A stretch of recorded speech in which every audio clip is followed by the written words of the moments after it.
All right, what is up, Utah fans? This is Joe back with the Utah Utes Football Digest, and let me just make sure I'm coming through okay here. A bit of an echoey room. Good to be back with you guys. We have it's been a while since I've done a live stream and talked to you guys on video.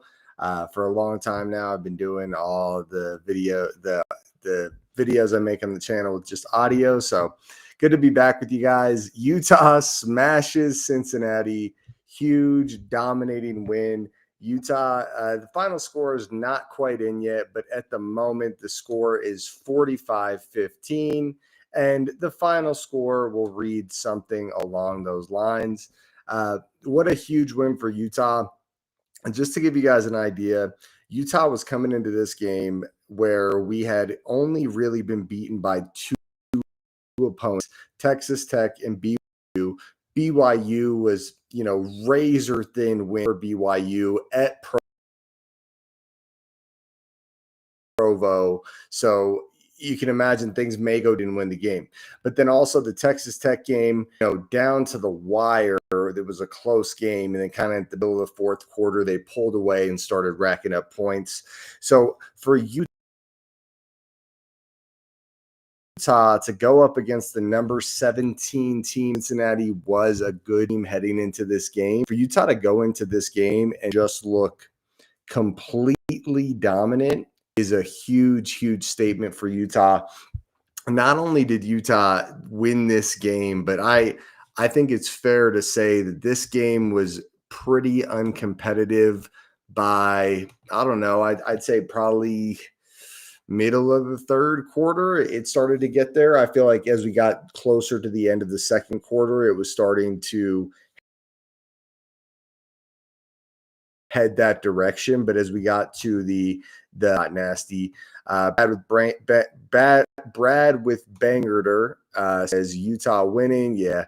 He said he's sitting with the must. Very cool, guys. Let me know if you're at the game. I am not at the game tonight, but I am back in Utah. If you guys don't know, I have been traveling around the world. I have been to the Philippines. I've been to Richmond, Virginia, living in both of those areas. And now I am back to Utah, and it is so good to be back. Let me know what you guys are up to. Let me know as we get going. Also, if you're watching, hit the like button. That'll help get the video out to more fans. Also, comment down below. Let me know your thoughts on the game. Let me know who you guys think stood out, and subscribe to the channel if you haven't already. Okay, so I'm going to put some of the stats up on the game. Again, these aren't the final stats. This isn't the final score, but it will, be pretty darn close. Let's zoom in a little bit here. Boom. Okay, so like I was saying, guys, 45-14, Utah with a pretty dominant lead. Let's do a little come on to the stream. What a night. If anyone does want to come on, I will drop the little link there. So if anyone wants to join in, let me see how I can sorry, I'm using a new streaming platform. So this usually isn't the streaming platform I use. Give me a second here. Okay. But anyways, a huge, huge dominant win for Utah tonight. Trying to figure out how to, here we go. So huge, huge dominant win for Utah tonight. Clearly Utah ran away with this game bigger, so you could still see me, but you could see the stats mainly. There we go. Now we're talking. Okay, so you guys can see here, Utah runs away with the game early in the game, 45-14 final score, and I guess almost final score, unofficial final score, while the game is still somewhat competitive. I think one thing that I really do want to point out, guys, is going to be these stats by Brendan Sorsby. Brendan Sorsby looked like one of the better quarterbacks in all of college football. Sorsby went 11 for 33 11 for 33, a 33% completion percentage. It could go up a little before the game's over, but in the real, actual competitive part of the game, that's what he was looking at. It was even worse than that. It was 10 for 31 at one point. I mean, really, really rough numbers for Brendan Sorsby. And Utah just kind of ran away with this one. And I think our defensive backs did a great job with Brendan Sorsby. Was our defensive front, our defensive line, our pressure, just dominant from start to finish. We were getting back there and getting on him, really just beating him up. So as you guys jump in, if you guys are in the chat or whatever, make sure you you jump in. Trojan Fight says, hate to say it, Utah might be better than the teams that beat USC. Yeah, honestly, really good thing to kind of just point out there. And I feel very similar to you. I would, it's hard to explain what we're looking at with this Utah team. I wouldn't say it's way better than the teams that beat USC and the runs we had in the Pac-12. But what I do think about this Utah team right now is so much talent. It is just, I mean, Daniel Bray, Wayshawn Parker. Let's go ahead and put these guys on. Check it out, guys. Wayshawn Parker, Daniel Bray, Devin Dampier, Nakari Rogers, Bird Ficklin got involved. Receiving, Ryan Davis, heck of a night. 8 catches, 132 yards, 1 touchdown. Boom. Daniel Bray also. So total for Daniel Bray is about 84 yards tonight because he got involved in the receiving game as well. And then Creed Whittemore kind of came out of nowhere. I know so many of us really we're so excited about him when he committed to Utah. And tonight we finally get to see his freaking face and see him alive, right? 1 catch, 11 yards and a touchdown. He broke a couple tackles to get that touchdown. Really big play by him. Oliver says massive win. Yeah, Oliver, huge win. Huge win. He's a massive son, and then he corrects it next with win. But just dominant, guys. Dominant win. I think this was such an impressive game for Utah. And you know what it is, guys? I mean, this was the number 17 team in the country in Cincinnati. And they come into our house and we beat them by 31 points. Just dominant football. Like, you look at the numbers, it's really not even that crazy. Like, look, total yards, 480 for Utah, 427 for Cincinnati. The problem is Utah kept finishing their drives. Cincinnati wasn't finishing their drives. A lot of these yards by Cincinnati are also towards the end of the game where it became less competitive. Just loved it, guys. Loved it. I want to know what your guys' thoughts are in the chat on there. Cool either way. But guys, I think this was a really big statement for Utah. Like I mentioned a little while ago, our only 2 losses were 2 of the top teams in college football, in BYU and Texas Tech. And I'd say pretty confidently, both of those 2 teams heading into next week are going to be top 10, top 12 teams. And the fact that those are our only 2 losses and both games were extremely competitive, I think it's a really good sign for us. And on top of that, we also are we just beat a really big time contender. I mean, Cincinnati heading into this game was 5-0 in conference play and was a real pick to possibly go to the Big 12 championship. I mean, this is crazy that we went out there. And guys, this has been week after week. Let me show you guys some freaking numbers here. Now, we do have 2 losses on the season, but I won in the games where we did lose, right? So check out the rest. So 33-point win against UCLA. Cal Poly, huge win, but it's FCS, it doesn't matter. Wyoming, G5, but still to win by 25 points, it's a nice solid win. Texas Tech, the loss, the numbers look worse than the loss actually was, but we lost by 24. But then we go out there against West Virginia, another huge huge win, right? 34-point win, 30-plus point wins. But we're going to see a lot of them. And then Arizona State, again, another 32-point win.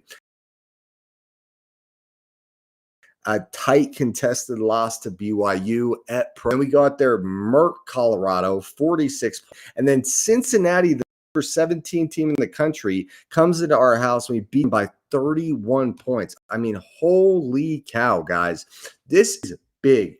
And you know what? What a great comment to lead into. I'll bring up Oliver's point first. If the Utes win out and don't go to Arlington, do we go to the playoff? Okay, I'm going to touch on that because I do think this is worth bringing up at this point. So if the Utes win out and don't go to Arlington, do we go to the playoff? I think it depends a little, right? There's no way to guarantee that would actually happen, but I do think that's a worthwhile question, Oliver. It's one that's been bouncing around in my head, and I brought it up last week, right? There's a world where Utah finishes the season as a higher CFP contender than one of the teams that go to the Big 12 championship. And I just want to explain what I'm talking about here. So imagine, through the rest of the season, these guys are playing tight games and kind of squeaking out some wins here, especially like a BYU, right? BYU is a very good team, but they've also been riding a ton of luck and had some just slugfests until the end of games, which, a win's a win. But if Utah dominated a top 20 team, a 7-1 team that was 5-0 in conference play, guys, we're going to see a big jump in the rankings this week. And then we have 3 more games, which I'll pull them up on the schedule here in a bit. I mean, I guess they're already on the screen. I might as well talk about it. Then we got Baylor, Kansas State, and Kansas. Now, none of those 3 teams are going to be huge resume builders. They are opportunities to go out and dominate, right? They're opportunities to show people what we're made of. John says, any way to make it into the Big 12 championship game? I wouldn't say there's no way to make it into the Big 12 championship game. I'm not. If anyone else has a little more detail on that, I would love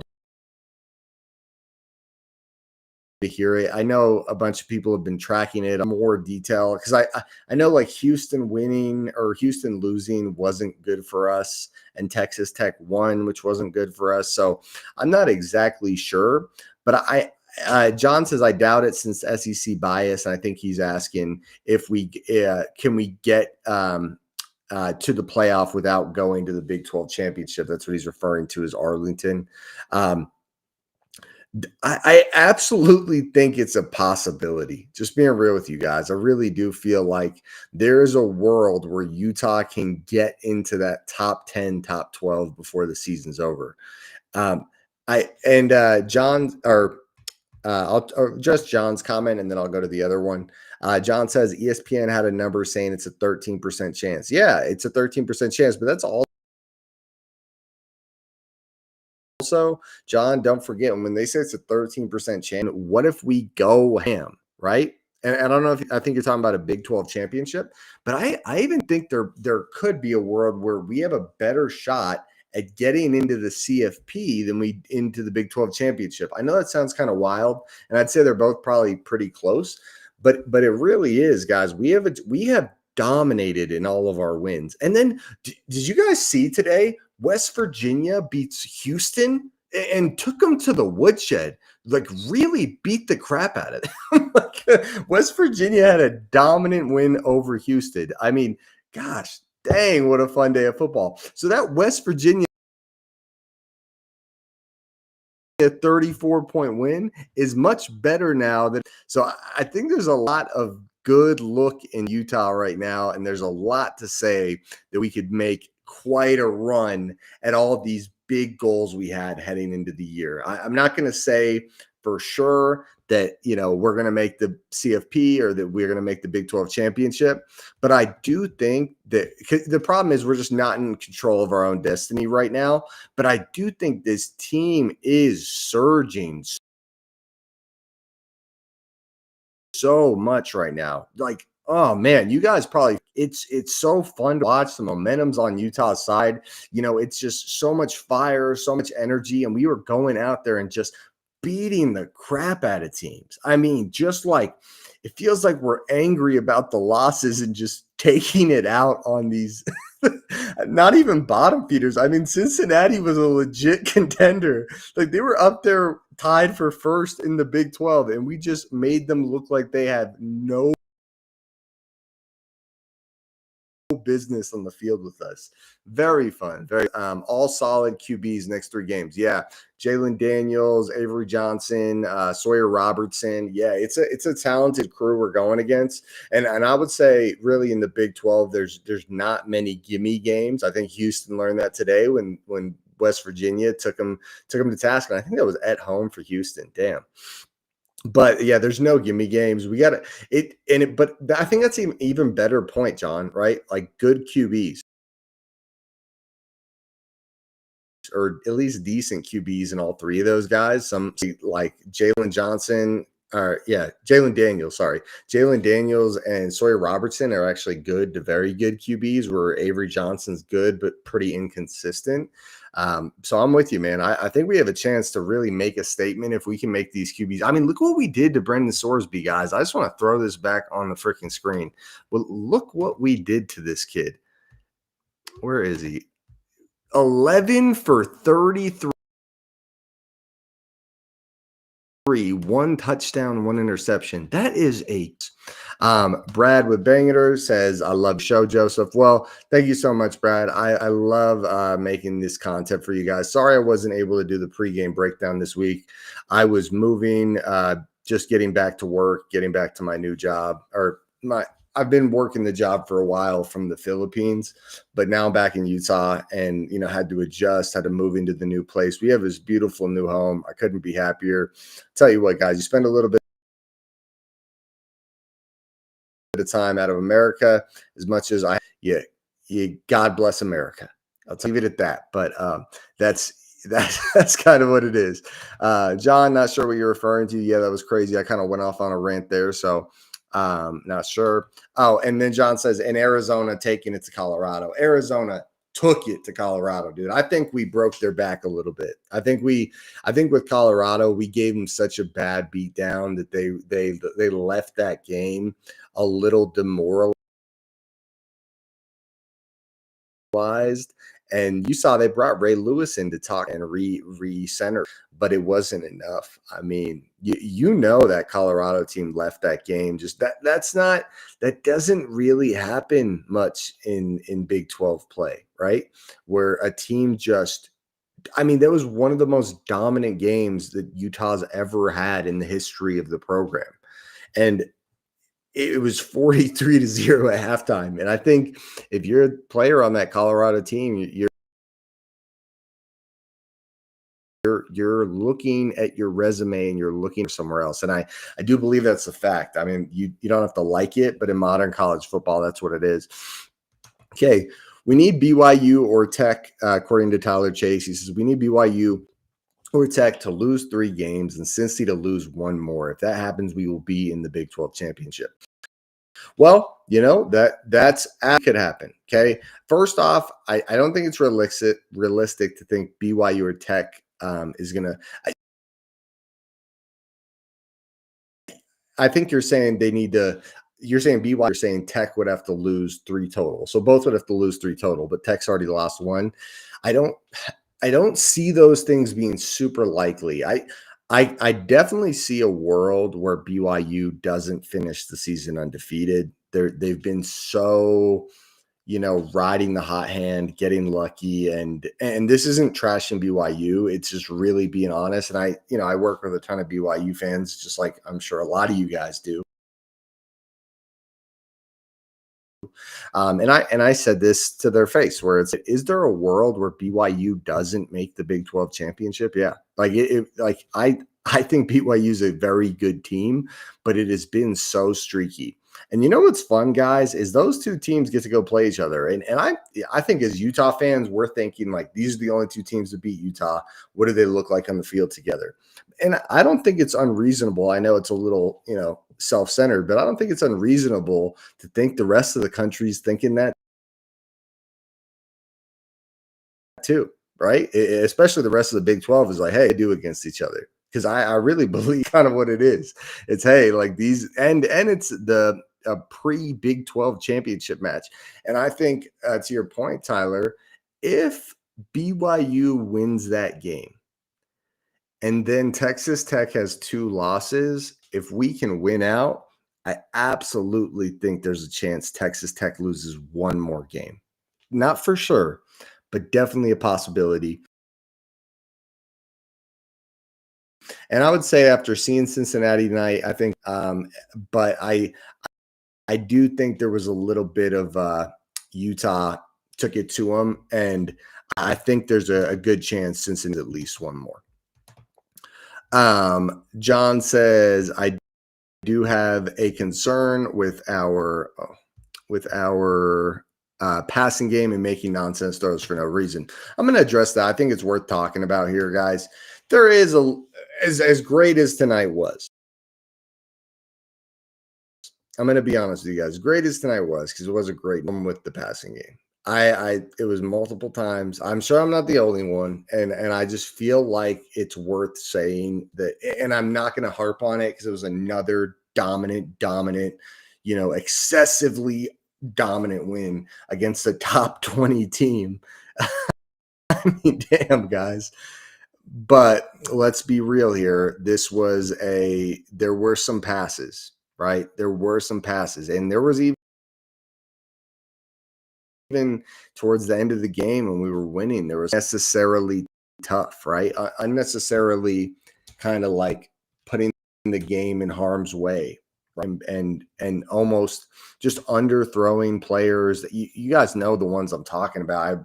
The one to Jackson Benny, I don't remember if we got the PI or not, but just, oh my gosh, dude, how frustrating must that be for a receiver to get wide open like that and the ball's 4 yards? You have to come back 4 or 5 yards to get to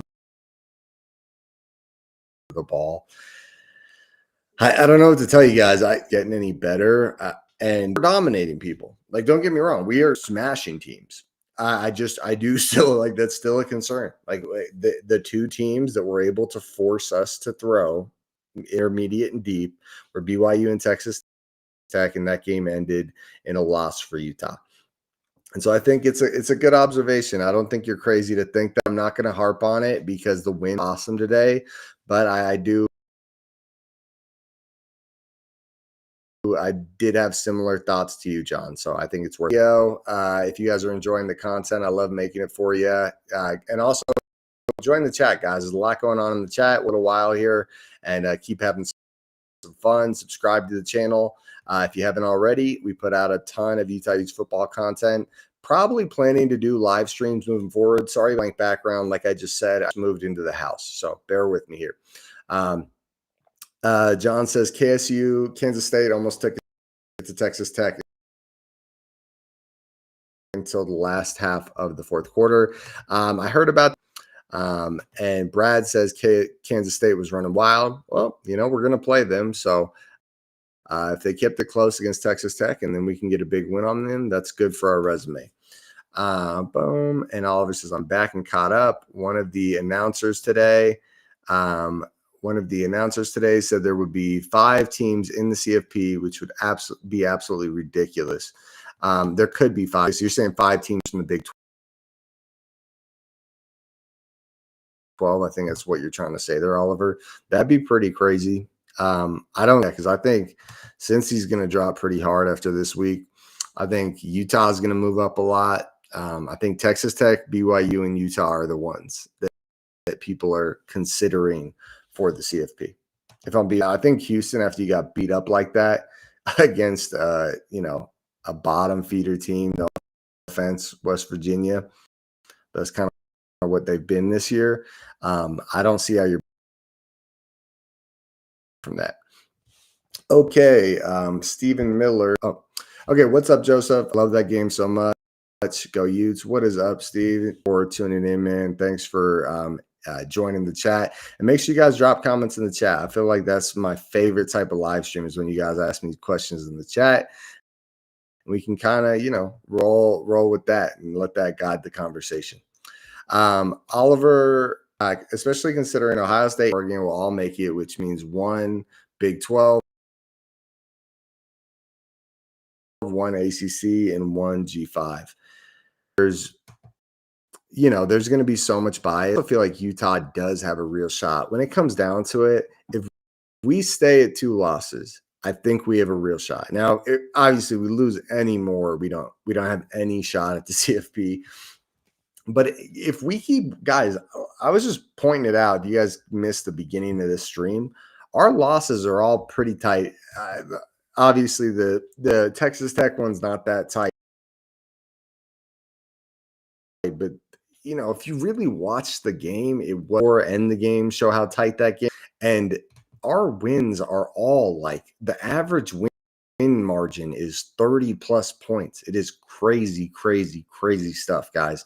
We have been dominating the teams. We've been dominating the teams we beat by crazy margin. So again, you're right. They're going to favor the Big Ten and the SEC. But I mean, we've beaten some good teams by a lot. And I would feel pretty confident to see your Big Ten team right now. I think it's safe to say, because I think BYU is a good team, a very good team. But again, they've kind of just clutched out and grinded out a lot of wins. Where Texas Tech, I do think they're more of an SEC or, top of the Big Ten level team where they really do. They have a crazy good roster, tons of talent. And I think if we were able to, go toe to toe with them, which we did. And don't forget, whenever you're playing a middle of the game quarter is a problem because you have not been able to game plan for them. You've not been able to, figure out what they do well. And it can very easily get out of control. That happens very often. Okay. Any big Utah recruits at the game today? I'm sure there were. You guys know I follow recruiting quite a bit. I keep my nose on it, but I don't know for sure who was there, who wasn't there. So wish I could tell you. Anyways, guys, stats back up on the screen. I'm on the screen. Great. So let's shout out some guys for Utah. Let me know in the chat who you guys think really stood out, really impressed you. For me, I'm going to go out and say Wayshawn Parker. I mean, 104 yards, 61 yards per carry on 17 carries. Pretty impressive. And I know a lot of Utah fans have been banging the drum for Wayshawn Parker to get involved. So I'm sure a lot of you guys are pretty happy to see that. He has been a beast for Utah, a big time. I get to carry the load a little bit for Utah because it does feel like we've been holding him back a little. And I know, tons of people have been asking for 15 to 20 carries a game for Wayshawn, and he's finally starting to get it. And he was a big part of this game. And I thought he looked extremely electric, extremely dynamic tonight, made a ton of plays. Devin Dampier too. Right. I'm happy clear. I know I did criticize his passing a little bit ago. That's not me trying to, make him feel bad or take away. But I'll address your comment in a second, Brad. Or take away from the awesome win we had. But it is just, he did have a good game. I did feel like it was worth commenting on his passing. 213 yards for Dampier, 2 touchdowns, 1 pick, and then he had 78 yards on the ground, so nearly 300 all-purpose yards. So we did have a good game, impressive stuff. I think it's disingenuous as well to comment concerns with the passing. So not talking about it feels, a little odd. Brad says, I like the spreadsheet that you always bring up. Are you talking about PFF, Brad, the PFF grades we look at? I think that's what you're talking about. I can see if PFF grades are available. Usually they're not available this soon after the game, but we can take a look and see if there are any. If you guys are enjoying the stream, please don't forget to like the video and comment any of your thoughts. I want to hear what you guys are thinking. Subscribe to the channel if you haven't already. We put out a pregame and a postgame for every single Utah game. I did not do a pregame. Please forgive me. Huge. Am I the only one? I don't know about you guys. This huge dominant win over Cincinnati, as cool as it was, and it was game day, so we had the national spotlight. We have been like, really. I wasn't surprised. Am I the only one? I just kind of felt like we've been just beating the crap out of teams. Like when we play teams, we are just running them to the woodshed, and it was not surprising to see a really dominant win for Utah. I kind of thought this was going to happen, or at least like a 10-point win for Utah. So no PFF grades yet. That's okay though. We'll go a little while longer, and then we will get out of here. Let's take a look at the AP top 25. Are these? I don't think these are dated. It's kind of, it says their next game is November 8th, but I don't think records are updated. Yeah, because I think Texas Tech is 8-1, if I'm correct. Do I use 8-0?